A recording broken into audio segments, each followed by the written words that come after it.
The day I died, he was holding another woman in his arms, begging me for more time, promising he would come back soon. But what I had been waiting for was never time. It was his final choice. The one where he chose me, 10 years by his side.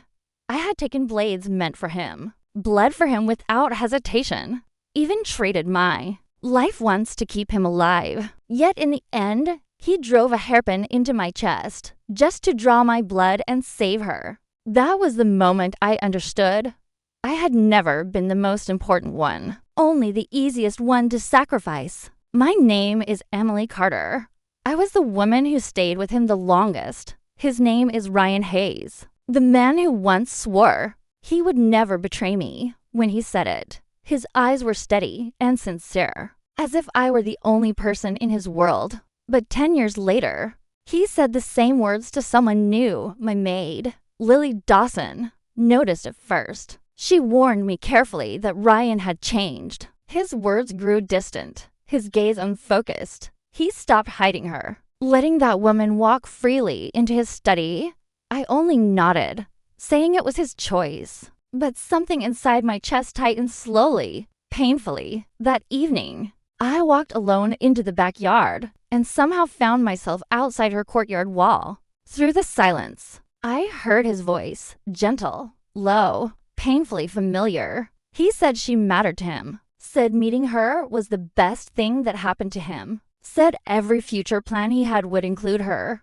I stood there, frozen. Even breathing became slow and difficult, because 10 years ago, he had said those exact same words to me. Back then, I was his entire world. Now those words belonged to someone else, and all I had left was silence. 6 months ago, he was poisoned overseas, left on the brink of death. The best doctors had already given up. It was me who brought him back, and me who saved his life. No one knew my blood could neutralize the toxin, but every time I used it, it took something from me, each drop shortening my life, bringing me closer to a point of no return.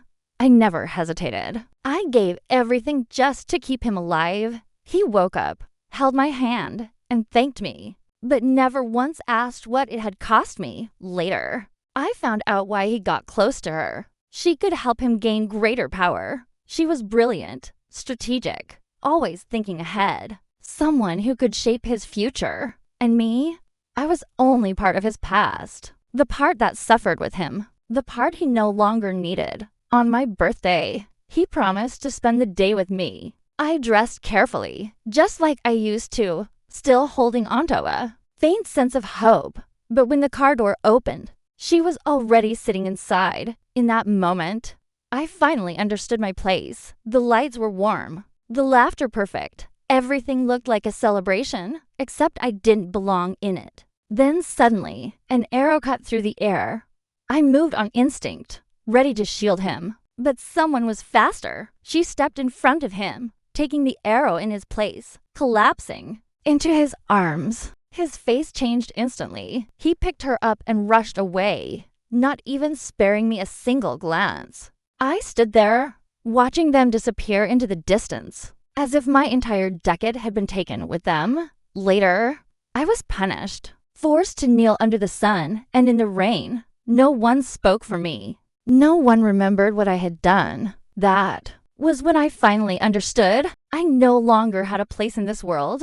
Then I found out I was pregnant. For the first time in a long while, I felt a trace of warmth, but I didn't tell him because I no longer believed in a future. With him, I only wanted to keep the child, to hold on to the last piece of light that was mine. But fate never shows mercy, and it never gives second chances. That day, he drove the hairpin into my chest himself, his hands trembling, his voice desperate, saying she wouldn't survive without my blood, saying only I could save her. He promised that after this, he would make everything right. But as I looked at him, he felt like a stranger, as if I had never truly known him. When the blood began to flow, everything became clear. His promises were nothing but lies. In that moment, every ounce of love I had for him collapsed, and whatever hope remained was destroyed. I left without a word. No goodbye, No turning back. Only a letter remained, telling him the truth he never cared to see.